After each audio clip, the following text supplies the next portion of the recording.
Днес ще ви покажа, че ние, българите, не само сме били първият народ, от който произлизат всички от Индия до Англия.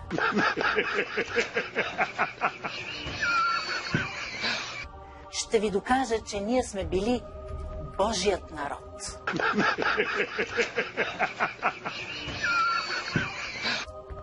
И къде, мислите, живее той? Там, където се слиза от небето, на хоризонта. Кой е водачът на този народ?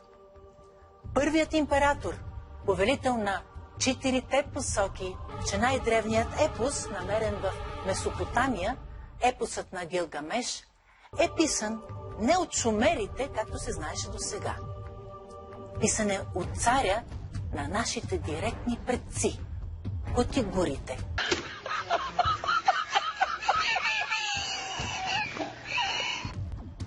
2500 години по-късно Библията копира фактите, но с различни имена и места.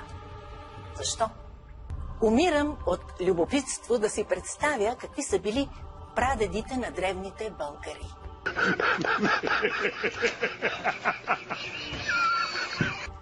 Те са живяли първоначално тук, но потопът ги прогонва и те потеглят на своето Божие изпитание. От Черно море към Мала Азия, Иран, Пакистан и Индия, където оставят много български богове, градове и думи.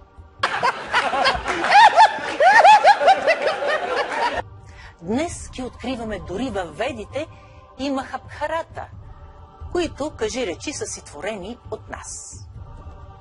Оказва се, че 2000 години преди египтяните, нашите предци са толкова развити, че шумерите искат от тях архитекти.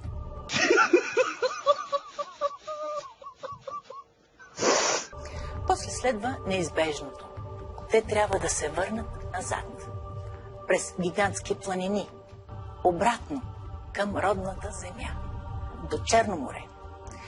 Но преди да завършат свещения кръг, създават и първия индоевропейски език, наречен езика на патриарците.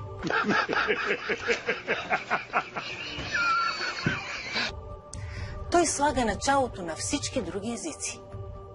Това се установява на базата на 207 думи с общ произход. Учените проследяват със специалния метод на свадеж как след това те се разпространяват в народите, дошли след нас.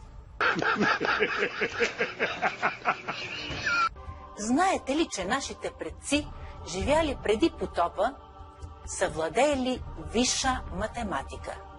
Числото пи, числото фи, еталоните за дължина, ориентацията в открито море.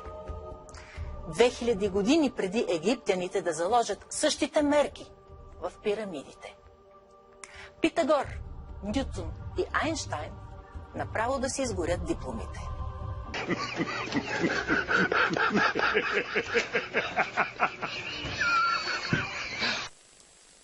Патер Азис,